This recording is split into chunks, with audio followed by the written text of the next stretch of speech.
কত মানুষ এই দেশে বিভিন্ন পীরের নামে কলঙ্ক, তারা এই আয়াতের পুরা উল্টিয়ে দিয়েছে।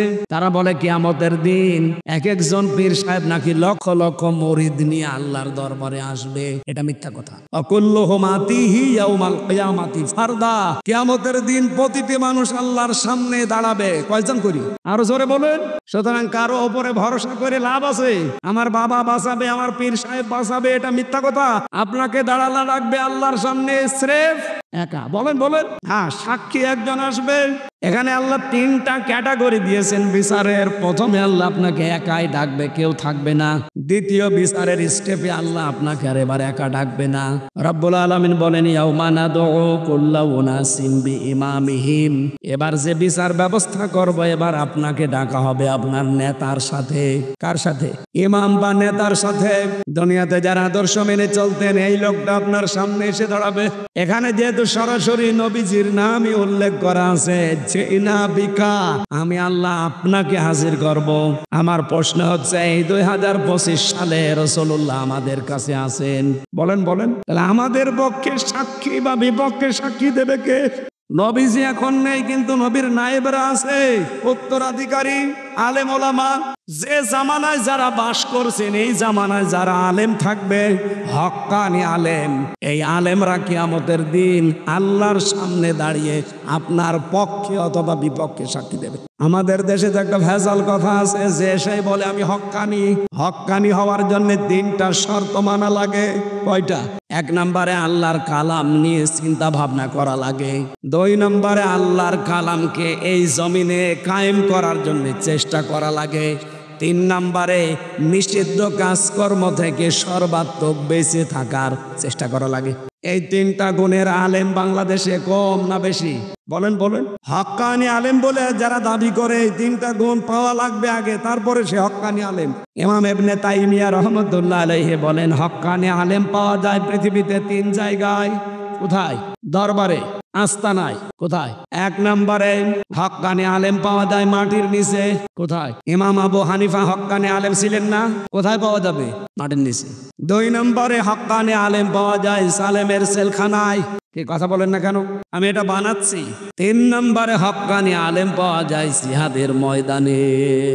জিহাদের ময়দান মানে শুধুমাত্র তরবারি নিয়ে আর বোম নিয়ে ছুটে চলা না। ইসলামকে সর্বোচ্চ জায়গায় পৌঁছে দেওয়ার জন্য প্রাণান্তকার যে চেষ্টা করা হয়, ওইটার নাম জিহাদ। ওইটা করার জন্য যে যেই ময়দানে কাজ করছে, ওইটা জিহাদের ময়দান। কমারখালী বাটি কামারা যুব সমাজের উদ্যোগে তাফসীর কি সিরাতুন নবী সাল্লাল্লাহু আলাইহি ওয়াসাল্লাম অনুষ্ঠানের সম্মানিত সভাপতি, প্রধান অতিথি, বাংলাদেশ জামাত ইসলামী কুষ্টিয়া জেলা শাখার শ্রদ্ধাভাজন আমির, ইসলামী চিন্তাবিদ, শিক্ষাবিদ অধ্যাপক মাওলানা আবুল হাশিম স্যার, এখানে বিশেষ অতিথি উপস্থিত আছেন আপনাদের কুমারখালী খোকসা কুষ্টিয়া 4 আসনের জন্য বাংলাদেশ জামাত ইসলামী থেকে মনোনীত নমিনি, এমপি নমিনি জনাব জননেতা আফজাল হোসেন দামাত বারকাতুহুল আলিয়া। এখানে উপস্থিত আছেন কুষ্টিয়া বাংলাদেশ জামাত ইসলামী কুষ্টিয়া জেলা শাখার শ্রদ্ধাভাজন সেক্রেটারি অধ্যাপক সুজাউদ্দিন জোদ্দার।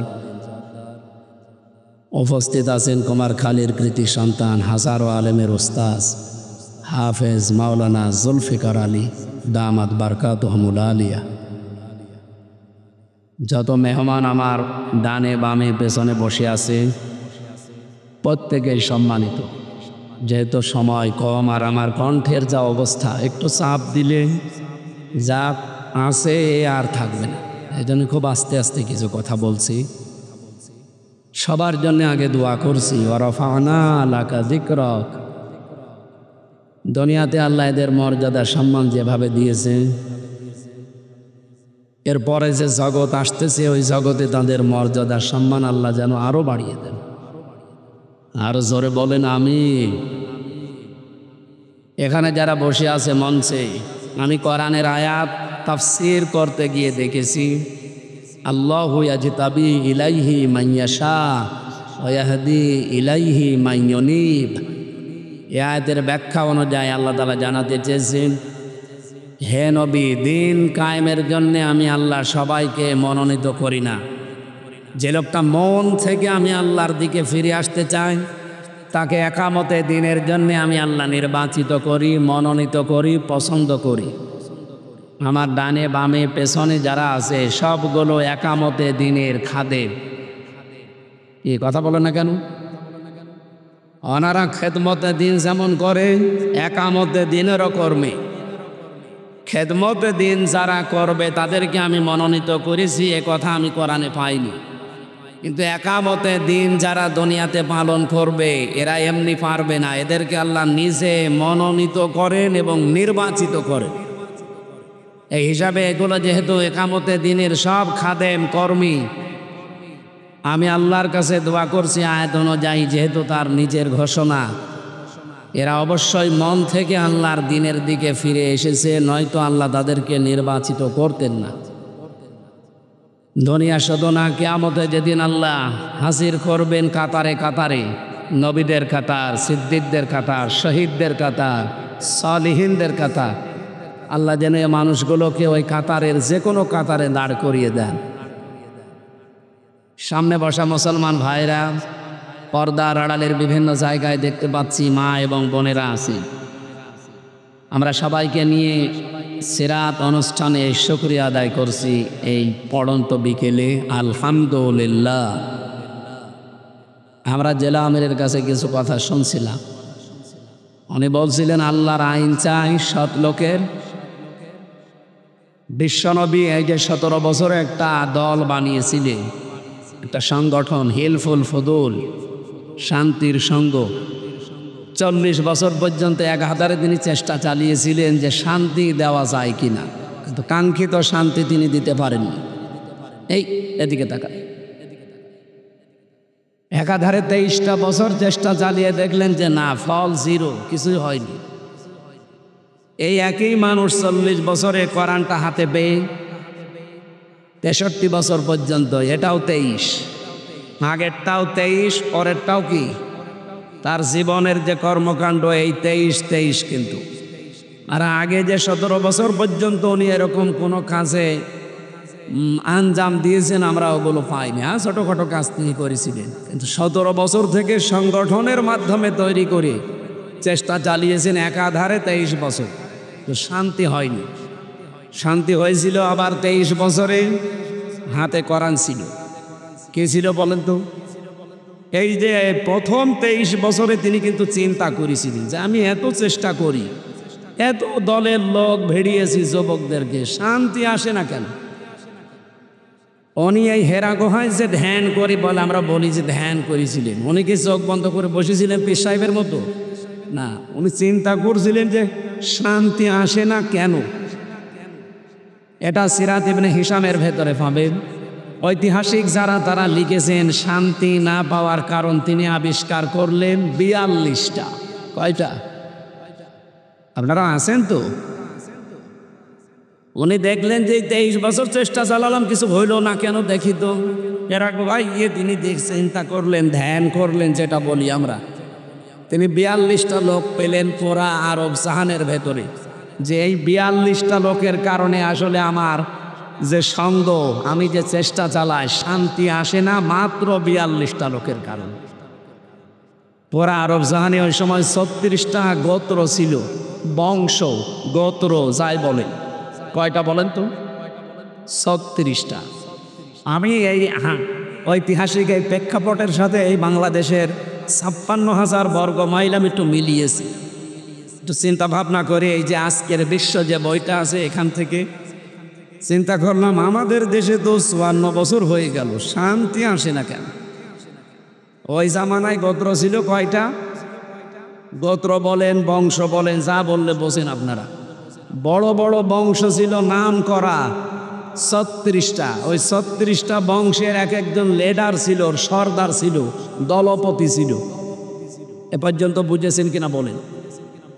আমাদের বাংলাদেশে আপনি তাকান, আমি 3 দিন 4 দিন আগেও দেখলাম আমাদের দেশেও 36টা। আল্লাহ একেবারে খাপের খাপ মিলিয়ে দিয়েছে। 36টা বংশ আছে নাম করা, ছোটোখাটো থাকতে পারে। আমি সেদিন লিখেছিলাম আমার নিজেরটা দিয়েই শুরু করেছি, সর্দার বংশ, আমারটা সর্দার বংশ। এরপরে খান বংশ আছে, মণ্ডল আছে, বিশ্বাস আছে, হাওলাদার আছে, শেখদার আছে, এরপরে চাকলাদার আছে, মাতব্বর আছে, এরকম নেই। আমি সব নোট করেছি, 36টা পেয়েছি আমি। ছোটোখাটো আরও থাকতে পারে, কিন্তু ইতিহাসের সাথে বাংলাদেশের 56,000 বর্গ মাইলের 630টা থানা, 64টা জেলা মিলে যাচ্ছে। 36টা মনে করেন এলাকা আছে নাম করা, জেলা না। 2-3 জেলা মিলে একটা এলাকা হতে পারে, 2-3 জেলা মিলে একজন নেতা, একজন অভিভাবক, একজন লিডার, একজন যাই বলেন দলপতি, এরা থাকতে পারে। আমাদের কুষ্টিয়া জেলাতে নাম করা মানুষ ছিল, জাতীয় ফিগার যারা ন্যাশনাল ফিগার বলা হয়, 2 জন। ইনু সাহেবকে অন্তত চেনে মানুষ, শুধু আমাদের জেলার লোক না, বাংলাদেশ সহ বিশ্বের বিভিন্ন জায়গায় হাসানুল হক ইনু এই নামটা জানে সবাই।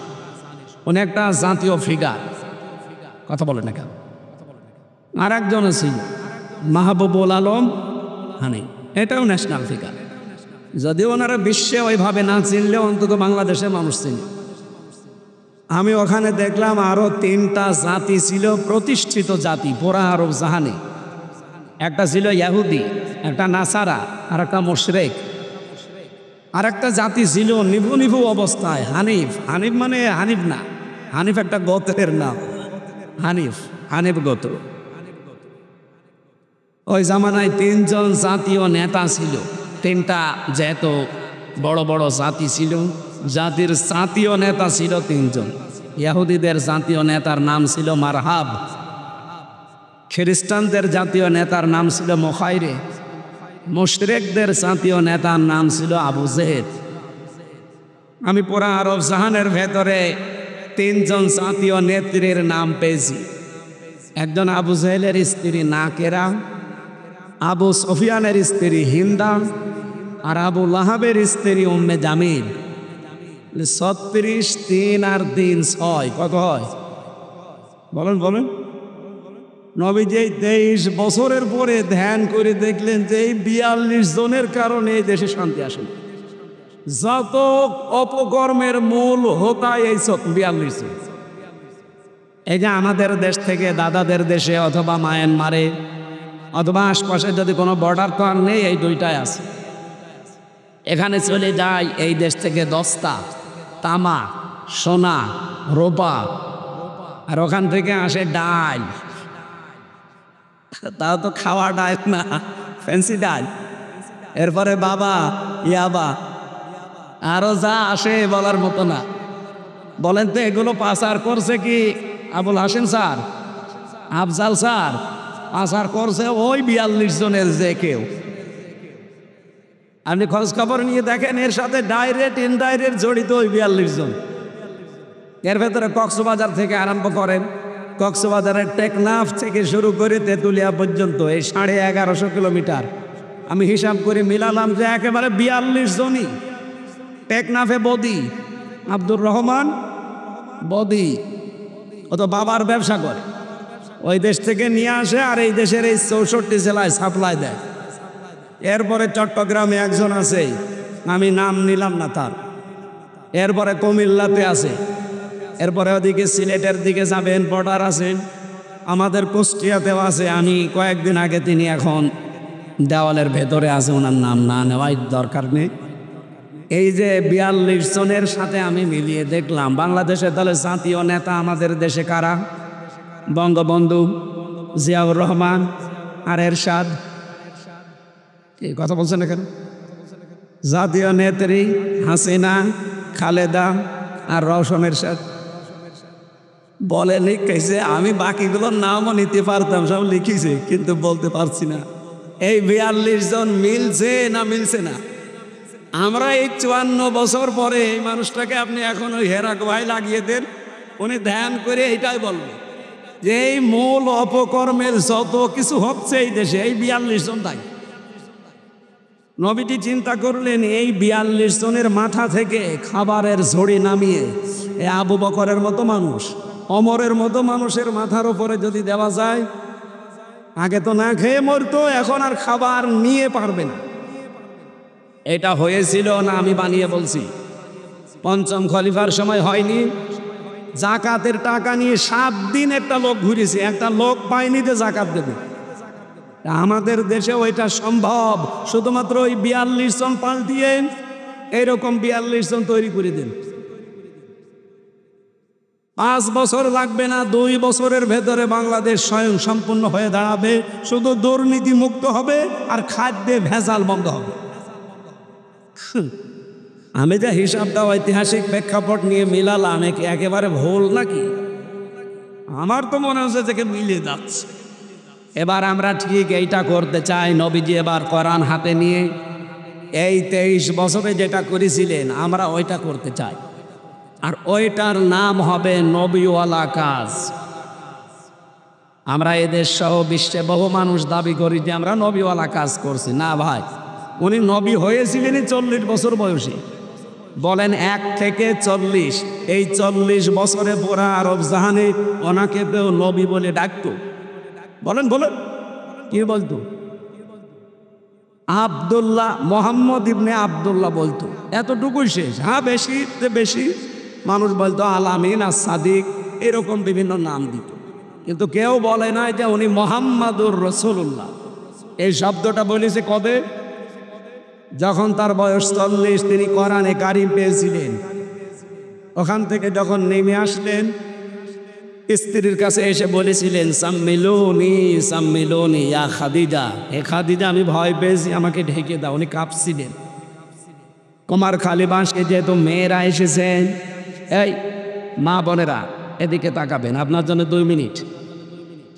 হযরতে খাদিজাতুল কুবরা ওই দিন তার স্বামীর জন্য 5টা কথা বলেছিলেন। আজকে বিশ্বে কোনো স্ত্রী যদি তার স্বামীর জন্য 5টা কথা বলতে পারে, ওই স্বামী উত্তম স্বামী। 1 নম্বরে হাদিস, হযরতে খাদিজা বললেন কাল্লা আল্লাহি লা ইউখজিকাল্লাহু আবাদান, কখনোই না হে আবুল কাসেম, কাসেমের পিতা, আপনাকে কখনোই আল্লাহ ভয় দেখাতে পারে না। যেটা রেকর্ড হচ্ছে সারা পৃথিবী এখন যাচ্ছে, সবাইকে উদ্দেশ্য করে বলছি। হযরতে খাদিজা যে বাক্য বললেন, এতটুকু একটা বাক্য, আল্লাহি কাল্লা লা ইউখজিকাল্লাহু আবাদান, এতটুকু বাক্যের ভেতরে হযরতে খাদিজা আল্লাহর নাম বললেন 2 বার। কয়বার? কাল্লা কখনোই না, আল্লাহি আল্লাহর কসম, লা ইউখজিকাল্লাহু আবাদান, এতটুকু বাক্য আল্লাহর নাম কয়বার? বলেন বলেন। আমার প্রশ্ন, খাদিজা কি ওই সময় মুসলমান? না, কারণ এখনো ইমানের দাওয়াত মাননি। উনি এখনো মুসলমান হননি। হ্যাঁ, উনি শিরিক করেননি। উনি তো ওই হানিফ নামে একটা গোত্র বললাম না, নিভো অবস্থায় ছিল। হযরতে খাদিজা, আবু বকর সিদ্দিক, এরকম কিছু মানুষ এই ধর্মের অনুসারী ছিল। তারা জীবনে শিরিক করতো না, কিন্তু তারা ঈমানও আনে নাই। খাদিজা এতটুকু বাক্যের ভেতরে ঈমান আনার আগে আল্লাহর নাম বলেন 2 বার। আর আমরা অনেক মুসলমান মা বোনদেরকে শুনি, ওরা কথা বলতে গেলে আল্লাহর নাম না, অন্য কিছুর নাম সামনে নিয়ে আসে। আমি ওই নামটা নিলাম না। আপনি খাদিজার এখান থেকে শিক্ষা নিতে পারেন না। স্বামীকে অভয় দিতে গিয়েও তিনি একটা বাক্যে 2 বার আল্লাহর নাম বললেন। এই হাদিসের ব্যাখ্যাকার যারা, তারা জানাতে চেয়েছেন যে কোনো মানুষ যেন কথা বলতে গেলেই আল্লাহর নাম বেশি বলে। আপনি সৌদি আরবে সেই দেখবেন, কেউ কথা বললে আগে আল্লাহর নাম নিয়ে আরম্ভ করে। কোনো জায়গায় যদি জিজ্ঞাসা করেন কেমন আছেন, আমরা তো বলি ভালো আছি আলহামদুলিল্লাহ, ওরা ওই ভালো আছে আলহামদুলিল্লাহ কমপক্ষে 3 বার বলে। প্রশংসা যত বেশি হবে আপনার জীবনে, নিয়ামত আল্লাহ তত বেশি বৃদ্ধি করবে। আমার এই বাক্যের ভেতরে কয়েকটা শিক্ষা ছিল। আমার যেহেতু সময়, আমি আরেক জায়গায় যাব, সেই ফরিদপুর শহীদ আব্দুল কাদের মোল্লা রহমতুল্লাহ আলাইহি, ওনার কবরে যাব। ওনার পাশে আজকে মাহফিল। ওখানে আসার পরে এজন্য শেষ করে চলে যাব। 2 নম্বরে খাদিজা বলেছিলেন ইন্নাকা লা তাসিলুর রহিমা, হে আবুল কাসেম আপনি ভয় পাবেন না, আপনাকে আল্লাহ কখনো ভয় দেখাতেই পারে না। জিন ভূত পরী এগুলো আপনার সামনে আসবে না। কারণ কি? কারণ আপনি আত্মীয়তার সম্পর্ক ঠিক রাখেন। আপনি তো মানুষের রক্তের সম্পর্ক নষ্ট করেন না। কি বুঝলেন এখান থেকে? যার দ্বারা মানুষের সম্পর্ক নষ্ট হয় না, বিশেষ করে আত্মীয়তার সম্পর্ক, রক্তের সম্পর্ক ঠিক থাকে, তাকে পৃথিবীতে কেউ ভয় দেখাতে পারে না। আমরা যেগুলো নষ্ট করে ফেলি, এই জন্য আমার ট্রাকের চাকা নষ্ট হলে আমরা ভয় পাই। খাদিজা বলছে আপনি ভয় পাবেন না, জিন পরিভূত এগুলো কিচ্ছু না, আপনাকে কোনোদিন আল্লাহ ভয় দেখাতে পারে না, কারণ আপনি আত্মীয়তার সম্পর্ক ঠিক রাখেন। অথচ এই পয়েন্টটায় কথা বলতে গেলে অনেক মেয়ে লোক ধরা খায়। আজ হাজারো মেয়ে লোকের কারণে আমরা পুরুষেরা আমাদের রক্তের সম্পর্কগুলো ঠিক রাখতে পারি না। এই রোগে রোগী আছেন কারা? হাত তোলেন তো। একজন মুরব্বী মানুষ, আপনার দরকার নেই না, আছে হাজারো মানুষ। আমরা 100 জনের 98 জন এই রোগে এখন রোগী হয়ে আছি। আমরা চাই আমাদের রক্তের সম্পর্কগুলো ঠিক থাকুক, কিন্তু পরিবারে মেয়েদের জন্য পারা যায় না। কথা বলেন না কেন? আপনি খাদিজার মতো হতে পারেননি এখনো। নবীজির জীবনী শুনতে এসেছেন, এটা নবীর জীবনে ছিল। এরকম একটা একটা করে তিনি 5টা কথা বলেছিলেন স্বামীকে। আপনি তো একটাও বলার যোগ্যতা রাখেন না, আর আপনার ভেতরে নেই। আমরা খাদিজাতুল কুবরাকে অনুসরণ করার জন্য আহ্বান জানাচ্ছি। মেয়েদেরকে যেন আল্লাহ তৌফিক দান করেন, জোরে বলেন আমিন। সম্মানিত ভাইরা, আমার একটা তেলাওয়াতকৃত আয়াত ছিল, আমি সব বাদ দিয়ে দিলাম। আমি 5-7 মিনিটের ভেতরে বিদায় নিয়ে চলে যাব। সূরা নিসা, মেয়ে লোক নিয়ে একটা সূরা আল্লাহ নাজিল করেছেন, বিশাল সূরা, 176টা আয়াত আছে। মাত্র 1 আয়াত পড়েছে, 41 নম্বর আয়াত। আল্লাহ একটা আফসোস করার জন্য একটা শব্দ ব্যবহার করলেন প্রথমে, ফাকাইফা ইযা জিনা মিন কুল্লি উম্মাতিন বিশাহিদ। আল্লাহ বলেন কেমন হবে। এদিকে তাকান, যেহেতু এখানে আলেম ওলামা আছে, এই শব্দটা নিয়ে আরো চিন্তা ভাবনা করবে। আল্লাহ বক্তব্য শুরু করার আগেই যে শব্দ দিয়েছেন, আমি বালাগাত মান থেকে পড়েছি, সব চাইতে আশ্চর্য শব্দ হচ্ছে এই কাইফা। কোরআন শরীফের ভেতরে যেখানে আপনি কাইফা দেখবেন, দাঁড়িয়ে যাবেন, থমকে চিন্তা করবেন যে এখানে এমন একটা শব্দ আল্লাহ ব্যবহার করলেন, কাইফা, মানে আল্লাহও বিশ্বাস করতে চায় না। কোরআনের ভেতরে প্রায় 27 জায়গার উপরে আমি পেয়েছি। এখানে আমি কয়েকটা লিখেছি। সূরা নিসার 21 নম্বর আয়াতে পাবেন, ওয়া কাইফা তাখুযুনাহু ওয়া ক্বাদ আফদা বা'দুকুম ইলা বা'দিন, ইলা আখিরি আয়াত। কাইফা তাকফুরুনা বিল্লাহি ওয়া কুনতুম আমওয়াতান। সূরা বাকারা 28 নম্বর আয়াতের প্রথম অংশে আছে। সূরা মায়েদার 81 নম্বরে আছে, ওয়া কাইফা আখাফু মা আশরাকতুম। এরকম প্রায় 26 থেকে 27 জায়গায় আছে এই শব্দ দিয়ে আয়াত। মানে কাইফা শব্দ কোনো আয়াতের আগে যদি ব্যবহার করা হয়, মুফাসসিরিন ইকরাম বলেন যে শব্দটা আল্লাহও বিশ্বাস করতে চান না, মানে আল্লাহরও বিশ্বাস হয় না যে এটা হতে পারে। আল্লাহ যে কাইফা তাকফুরুনা বিল্লাহি ওয়া কুনতুম আমওয়াতান দিয়েছেন, যে মানুষ আমার সাথে কুফরি করে, আমার সাথে নাফরমানি করে, কি করে করে, অথচ তারা মৃত ছিল। হালাতা হালাল ইনসানি হাইনুম মিনাদ দাহরি লাম ইয়াকুন শাইআম মাযকুরা। এ পৃথিবীতে আসার আগে উল্লেখ করব এমন কোন জিনিস তুমি ছিলে না।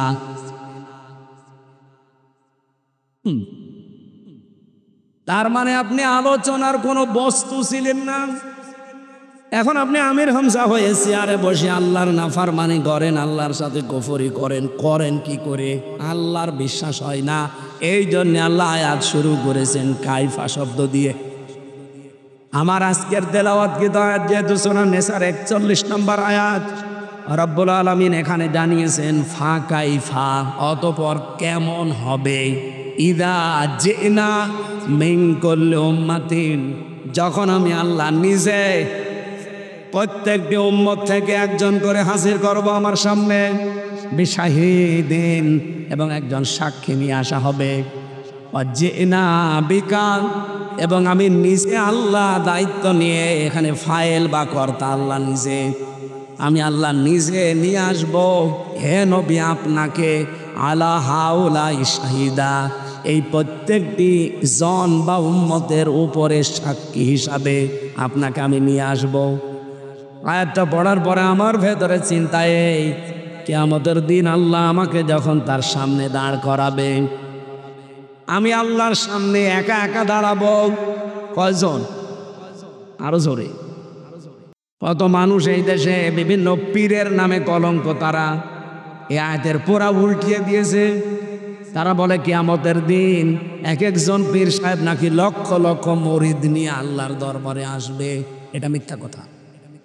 অকুল্লুহুম আতিহি ইয়াউমাল কিয়ামাতি ফারদা, কিয়ামতের দিন প্রতিটি মানুষ আল্লাহর সামনে দাঁড়াবে। কয়জন করি?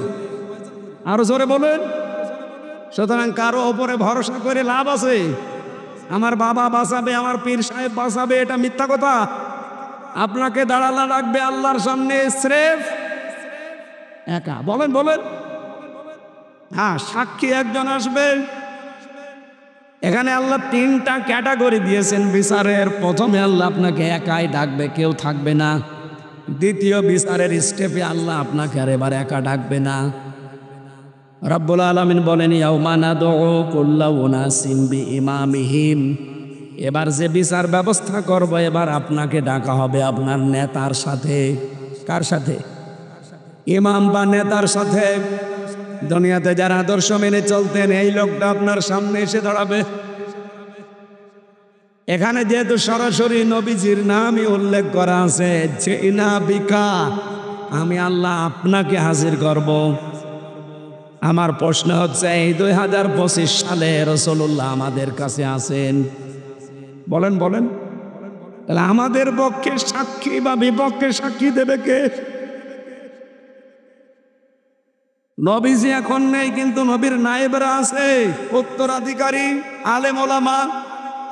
যে জামানায় যারা বাস করছেন, এই জামানায় যারা আলেম থাকবে, হক্কানি আলেম, এই আলেমরা কিয়ামতের দিন আল্লাহর সামনে দাঁড়িয়ে আপনার পক্ষে অথবা বিপক্ষে সাক্ষী দেবে।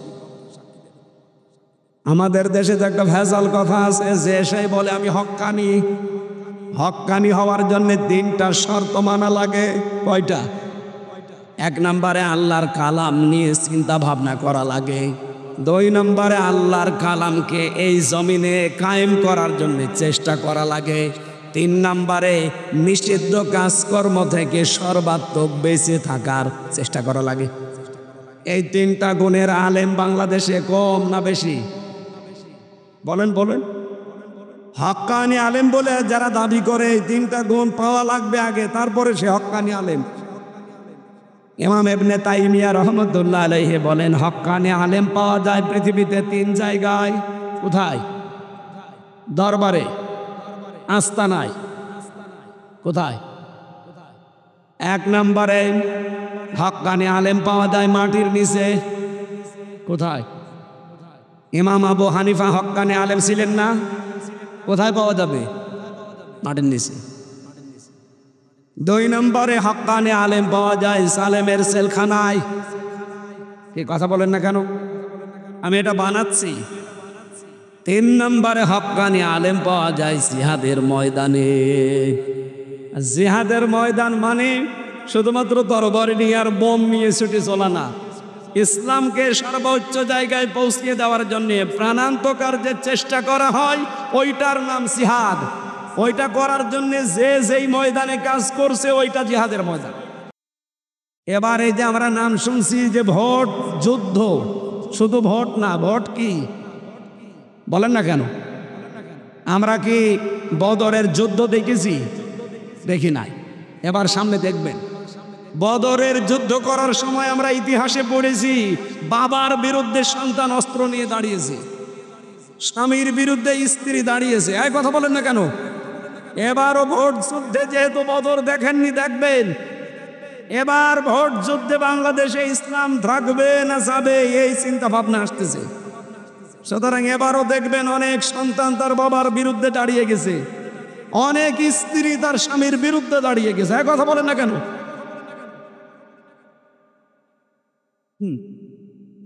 এজন্য হক্কানি আলেম জিহাদের ময়দানে যেহেতু পাওয়া যায়, জিহাদের ময়দান সামনে আসবে, কিয়ামত পর্যন্ত জিহাদ চলতে থাকবে। আল জিহাদু মাদিন ইলা ইয়াউমিল কিয়ামা, জিহাদ শেষ হয়ে যায়নি, কিয়ামত পর্যন্ত চলবে। হয়তো সামনে বদর আসতে পারে, উহুদ আসতে পারে, খন্দক আসতে পারে না? বদর যদি আসে থাকবেন তো বদরের ময়দানে। খন্দক যদি আসে, খন্দকের কাজ কি ছিল? মদিনাকে রক্ষা করা। আমাদের এই দেশকে এবার রক্ষা করার প্রাণান্তকার চেষ্টা আসতেছে।